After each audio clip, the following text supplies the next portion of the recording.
Bina Generasi Berinformasi. Forum Remaja pencetus minda, kreatif dan kritis. Forum Remaja menyuburkan potensi diri. Forum Remaja pembentuk sasiah yang murni. Forum Remaja pemangkin intelektual bervisi. Bismillahirrahmanirrahim. Alhamdulillahirabbil alamin. Wassalatu wassalamu ala sayyidina asyrafil anbiya'i wal mursalin wa ala alihi wa sahbihi ajmain. Assalamualaikum warahmatullahi wabarakatuh. Salam sejahtera, salam Forum Remaja.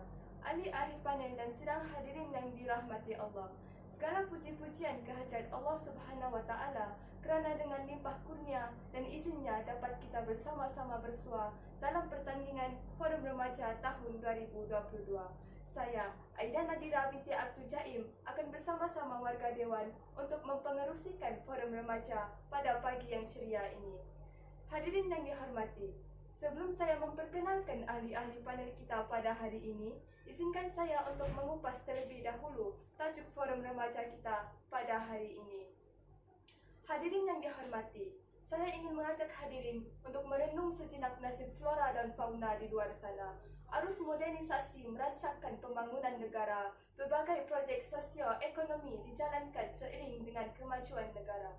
Namun, kita tidak sedar bahawa kerancakan ini telah menyebabkan alam sekitar kita semakin tercalar. Masalah ini perlu dilihat dalam skop yang lebih besar. Bersesuaian dengan tajuk forum kita pada hari ini yang berkisar kelestarian alam sekitar, tema alam sekitar, iaitu kelestarian alam sekitar, caknakah kita? Baiklah sidang hadirin, sebelum kita menelusuri lebih mendalam topik perbincangan, molek kiranya kita berkenalan dengan ketiga-tiga ahli panel kita pada hari ini. Berada di sebelah kanan saya, Saudari Wan Nur Amalina Nadira binti Muhammad Jamil, merupakan ahli panel kita yang pertama. Selamat datang saudari, apa kabar? Terima kasih saudari pengerusi. Alhamdulillah saya baik-baik sahaja. Seterusnya, saya perkenalkan ahli panel kita yang kedua, yaitu Saudari Nurul Aisyah binti Roslan. Selamat datang saudari. Saudari apa kabar? Alhamdulillah, kabar baik saudari pengurusi. Berada di sebelah ahli panel kedua, tak lain tak bukan, tentulah ahli panel kita yang ketiga, yaitu Saudari Nizam Farzana binti Rosli. Apa kabar saudari? Alhamdulillah, saya berada dalam keadaan yang baik. Salam forum buat semua. Usai salam perkenalan dengan semua ahli forum, kembali kita kepada topik forum kita, yaitu kelestarian alam sekitar, caknakah kita? Sedang hadirin yang dihormati, sebelum kita melangkah dengan lebih jauh lagi, elok kiranya kita menelusuri apakah sebenarnya yang dimaksudkan dengan kelestarian alam sekitar dan sejauh manakah keprihatinan kita dalam perkara ini. Bagi menjawab persoalan ini, izinkan saya mengajukan soalan pertama kepada ahli panel kita yang pertama. Saudari Nur Amalina, mohon saudari merungkaikan persoalan ini kepada semua. Terima kasih saudari pengerusi. Assalamualaikum dan salam sejahtera kepada sidang hadirin yang dihormati. Definisi alam sekitar berdasarkan Akta Kualiti Alam Sekeliling 1974 ialah faktor-faktor fizikal yang mengelilingi kehidupan manusia. Hal ini termasuklah tanah, air, udara, iklim, bunyi, bau dan rasa. Faktor biologi dan faktor sosial yang saling bergantung sesama sendiri. Jelaslah bahawa daripada definisi alam tersebut, manusia saling berhubungan dengan alam untuk memastikan kelangsungan dan kesinambungan hidup di muka bumi ini. Kelestarian alam sekitar perlu dijadikan fokus utama negara untuk menghadapi bencana alam seperti banjir, tanah runtuh, dan kebakaran hutan dalam jangka masa yang panjang. Kita semua sedia maklum bahawa alam sekitar seperti hutan belantara, gunung ganang dan laut merupakan habitat atau tempat tinggal kepada flora dan fauna. Makhluk yang diciptakan oleh Tuhan ini juga sebenarnya menyumbang kepada kehidupan kita tanpa kita sedari. Misalnya, pokok yang menyerap gas karbon dioksida dan melepaskan gas oksigen yang sangat diperlukan oleh darah kita untuk kekal hidup. Proses alam semula jadi ini tidak boleh diganti dengan kemajuan sains atau teknologi yang kita kecapi pada hari ini. Sebaliknya, kita hendaklah berusaha untuk mengekalkan ekosistem yang kita kecapi Sebaliknya, kita hendaklah memastikan ekosistem yang selama ini kita bergantung sebagai bekalan oksigen serta sumber-sumber lain yang dikekalkan untuk kelangsungan generasi masa hadapan. Oleh itu, setiap pihak perlu memandang serius isu perubahan iklim dan memastikan alam sekitar kita dijamin untuk kemaslahatan semua makhluk di muka bumi ini. Bak kata pepatah, angin tidak dapat ditangkap, asap tidak dapat digenggam. Kembali kepada saudari pengerusi. Sidang hadirin, demikian tadi penjelasan tentang takrif tentang kelestarian alam sekitar yang pada pandangan saya merupakan penjelasan yang terperinci dan menarik daripada saudari ahli panel yang pertama. Kelestarian alam berhubung kait dengan ekosistem. Seterusnya, saya mohon penjelasan daripada ahli panel kedua, saudari Aisyah, tentang usaha mengekalkan ekosistem alam sekitar. Assalamualaikum dan salam sejahtera. Terima kasih saudari pengurusi. Sidang hadirin yang dihormati, lanjutan daripada apa yang dijelaskan oleh saudari bahawa ekosistem adalah nadi kepada kehidupan manusia. Oleh itu, penanaman semula pokok antara langkah yang perlu dijalankan. Melihat kepentingan ini, pelbagai langkah, pelbagai usaha telah dilakukan untuk mengekalkan hutan di negara kita. Antaranya, Kementerian Tenaga dan Sumber Asli akan melaksanakan program penghijauan Malaysia melalui kempen penanaman 100 juta pokok bermula daripada tahun 2021 hingga 2025. Pelaksanaan kempen ini bertujuan untuk meningkatkan kesedaran semua pihak mengenai pentingnya kawasan liputan hijau dan hutan bagi kesejahteraan dan kualiti hidup untuk menambah baik biodiversiti dan ekosistem negara. Oleh itu, langkah penanaman pokok mampu menjamin keseimbangan alam sekitar dan mengekalkan hutan. Hutan amat penting dalam menyeimbangkan suhu. Hutan juga menjadi habitat pelbagai spesies flora dan fauna. Sumber makanan dan perubatan juga diperoleh daripada hutan. Hutan juga bertindak sebagai kawasan tadahan hujan dengan menyerap air hujan dan mengelakkan hakisan tanah. Oleh hal yang demikian, kelestarian alam sekitar dapat ditingkatkan. Kembali semula kepada pengurusi. Terima kasih saudari atas penjelasan yang panjang lebar.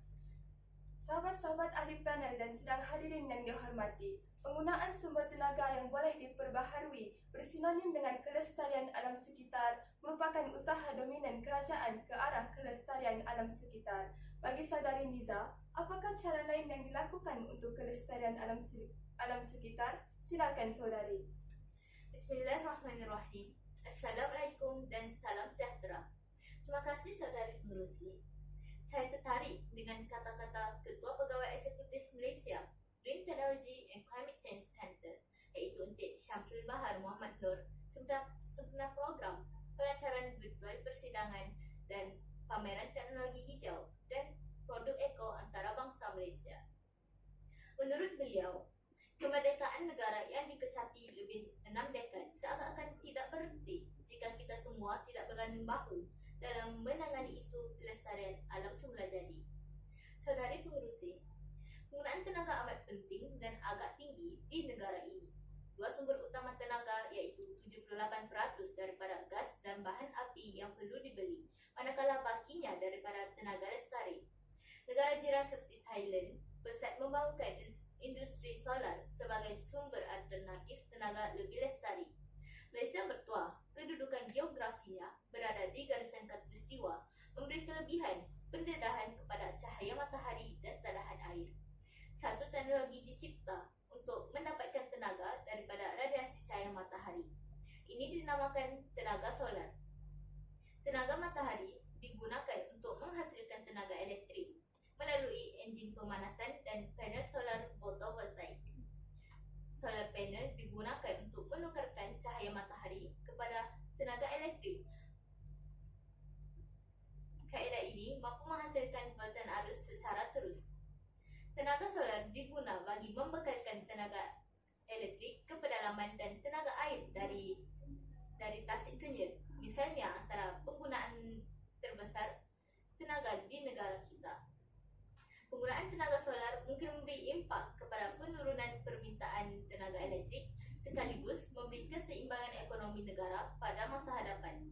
Bagi organisasi yang mempunyai kawasan lapangan, projek penjanaan tenaga solar mampu menjana pendapatan dalam tempoh 5 tahun sekurang-kurangnya. Apapun keputusan hari ini perlu mengambil kira keperluan generasi akan datang dalam penggunaan tenaga mesra alam dalam melestarikan kehijauan bumi merdeka. Kembali kepada saudari pengerusi. Terima kasih saudari. Ya sahabat-sahabat ahli panel dan sidang hadirin yang dihormati dan dirahmati Allah. Pada ketika dan saat ini, kita masih lagi mengupas tajuk kelestarian alam sekitar. Beralih kepada ahli panel yang pertama, sejauh manakah kesedaran dan keprihatinan masyarakat tentang kelestarian alam sekitar? Silakan saudari. Terima kasih saudari pengerusi. Langkah alternatif yang dilakukan dalam membuka mata masyarakat tentang isu ini adalah menjalankan kempen secara konsisten.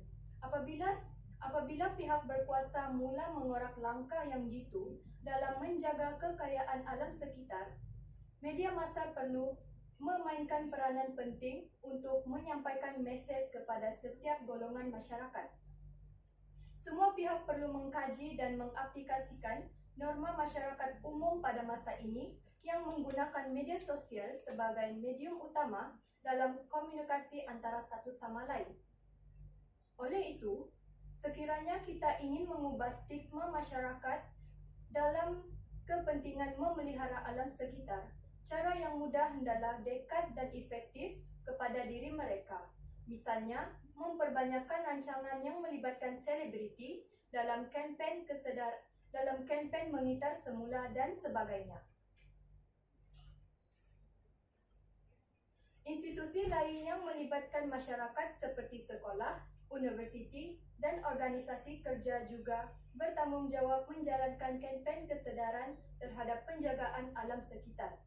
Intihannya, kempen yang menyeluruh pasti dapat mencapai sasaran yang kita kehendaki. Kembali semula kepada saudari pengerusi. Saudari pengerusi, izinkan saya menyampaikan buah fikiran tambahan berdasarkan ulasan ahli panel yang pertama tadi. Silakan saudari. Terima kasih saudari pengerusi. Langkah-langkah untuk menjaga alam sekitar juga boleh disertai oleh ahli masyarakat adalah dengan melakukan aktiviti sukarelawan membersihkan kawasan sekitar. Persis kata peribahasa,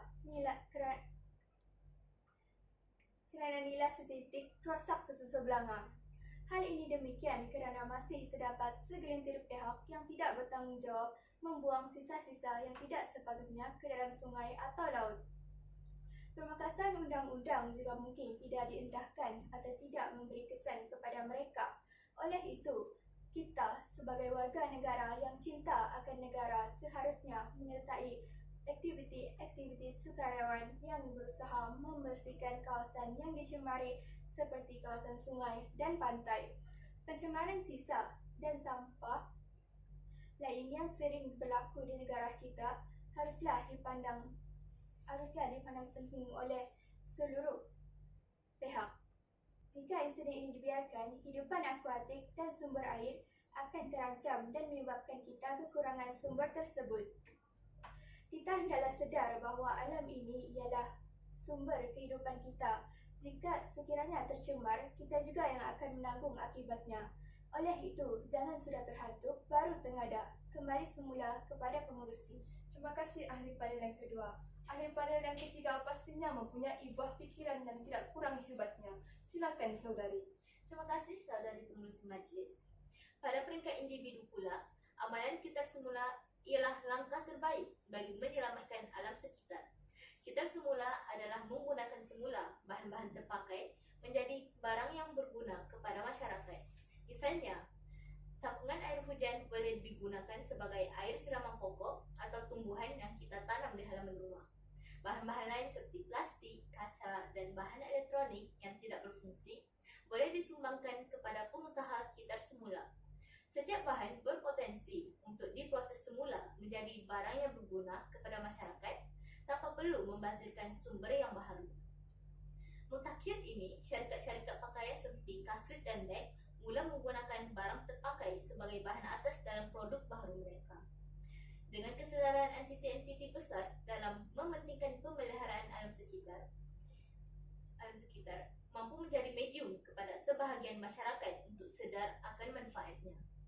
Dengan berbuat demikian, kita bukan sahaja dapat menyelamatkan alam sekitar, malahan dapat membantu kita menjadi pengguna yang berhemah dan tidak menggunakan wang yang banyak dalam mendepani cabaran ekonomi yang telah meningkatkan kos sara hidup pada masa kini.